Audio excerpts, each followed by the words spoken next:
kita lanjut. Sorry ya kalau videonya tuh banyak nggak eye contact karena nggak biasa, bukan YouTuber atau segala macamnya. Tadi cerita sampai di operasi. Nah, terus aku juga mau sharing kenapa pada akhirnya aku mau cerita soal pengalamanku, karena aku pernah ngerasain aku tuh kayak kayak sendirian, nggak sendirian sih, ada suamiku yang sangat support gitu ya. Aku ya tapi tetap saat kita tidur kita Google baca berita tentang semua itu, tetap itu ngerasa sendirian karena kita yang ngalamin, kamu yang ngalamin bukan orang lain gitu kan. Kamu sendirian yang fight for it gitu loh. Nah, tadinya sih nggak mau ya, maksudnya buat apa gitu, emang kayak orang-orang mau nonton aja gitu, mau nonton muka gue gitu, nggak juga. Tapi aku ngerasa setelah aku jalanin semuanya itu nggak seburuk apa yang ada di pikiran kita. Benar, sumpah. Asalkan kita tuh punya niat baik gitu ya, niat baik aku mau ada untuk anakku terutama dan suami gitu ya. Aku mau ada untuk mereka. Terus mau sampai kapan? Aku kan atas saran endokrin udah jelas, simpan aja. Kalau itu cuman tumor biasa, dia nggak perjalanannya itu 10 tahun. Nah terus tapi kan pas endokrin bilang gitu kan, jangan khawatir, masih bisa disimpan, dia tuh nggak ganggu perjalanan 10 tahun. Tapi kalau itu tidak ganas, asalkan ya itu persyaratan utama dari endokrinnya kemarin gitu. Kalau ganas apa? Diangkat. Bisa sebelah, bisa dua-duanya. Nah, concernnya saat itu adalah ukurannya sudah 3,5 cm. Which is kalau aku begini gak kelihatan, tapi kalau begini itu kelihatan. Aneh kan? Nah terus concernnya itu karena sudah 3,5, dokter bedahnya bilang bahwa ini kalau dikeluarin biasanya ukurannya beda dari USG, karena USG itu kan hanya imaging ya kan, actualnya tuh kita nggak pernah tahu. Nah aku dari situ tuh aku Google lagi tuh apa yang dokter omong, aku Google ya kan. Ternyata benar, banyak orang yang operasi pas diangkat itu ukurannya double gitu ya kan. Nah terus dokter kasih pemahaman, Mbak kalau semakin besar itu resiko komplikasinya makin banyak gitu. Nanti nempel di sini, di mana gitu. Nanti kita tuh sayatnya lebih, ngomongin sayat urat itu aja kayak gue udah nggak bisa deh bayangin itu ya kan. Dokter bilang gitu, nanti makin banyak Mbak sayatannya. Belum lagi kalau dia udah jalan ke kelenjar getah bening. Nah ini juga nih, nanti sayatannya lebih lagi dari sini, kita ambil semua kelenjar getah beningnya gitu kan, dari sini ke bawah nanti jadi bentuk U gitu. Aku kan dibilangin gitu takut juga ya, makin aku lagi YouTube kelenjar getah bening dissection gitu, lymph node dissection, apa sih itu ya ampun. Nonton lagi di YouTube, ada orang yang ya udah selesai operasi ini, ternyata baru diambil sampelnya itu kelenjar getah beningnya saat operasi, ternyata dia harus operasi lagi karena jadi operasinya 2 kali karena ternyata kelenjar getah beningnya udah tertular gitu ya kan. Itulah dia dokterku sampein, kalau kami dari sisi bedah sebaiknya secepatnya gitu. Karena semakin lama ukuran semakin besar, dan ya udah nanti dia udah jalan-jalan kemana-mana gitu, maksudnya dokter tuh gitu loh. Terus dari situ aku makin mikir iya juga ya gitu. Sekarang kayak misalnya flu aja gitu, dari kita terjangkit ini cepet gitu ya kan.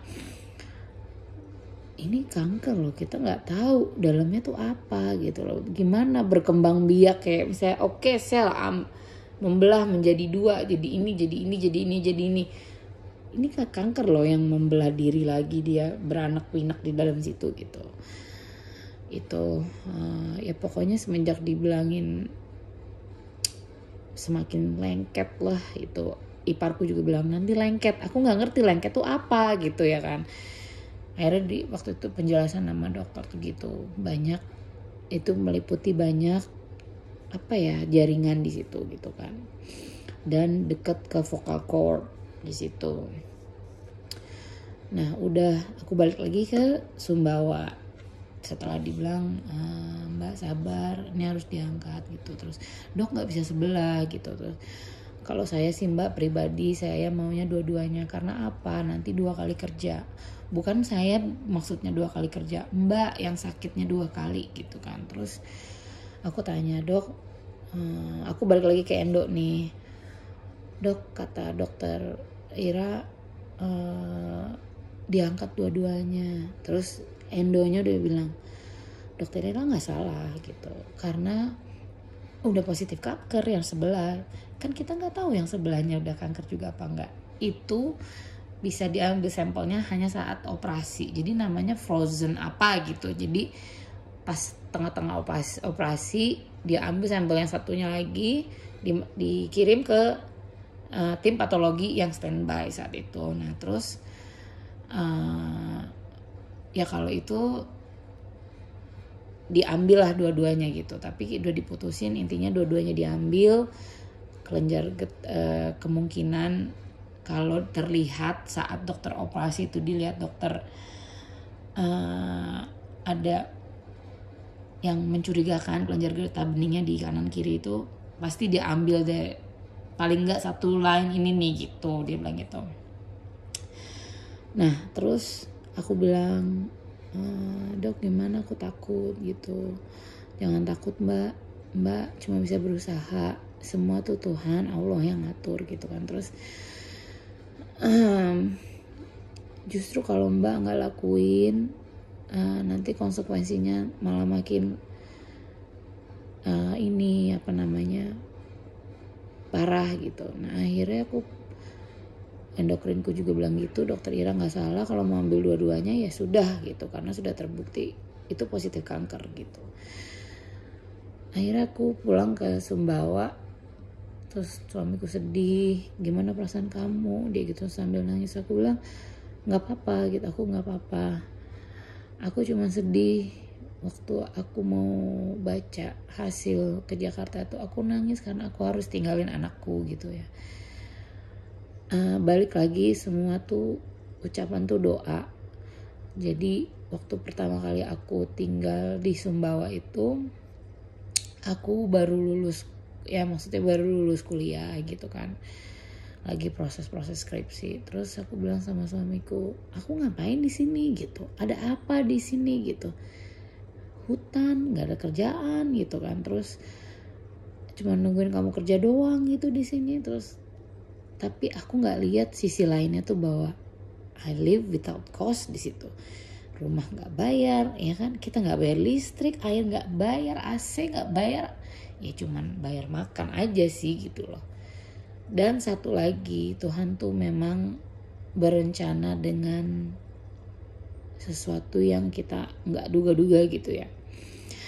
Saat aku ngeluh, aku nggak mau tinggal di sini, saat aku mohon-mohon sama Tuhan, Tuhan aku pengen me time gitu, ya Allah aku tuh pengen me time, aku tuh di sini ngurus anak, nggak ada teman, nungguin suami, terus kayak gitu. Terus karena aku biasa mobile gitu loh, terus social butterfly, ketemu banyak orang, aku nggak pernah punya masalah bersosialisasi dengan orang gitu ya. Nah tinggal di tempat itu dimana kita seperti kerja 24 jam gitu. Jadi pergaulan pun kita juga harus ya membatasi gitu. Terus juga ngomong juga nggak enak juga kalau salah-salah ngomong, ya kan, di sana gitu. Nah terus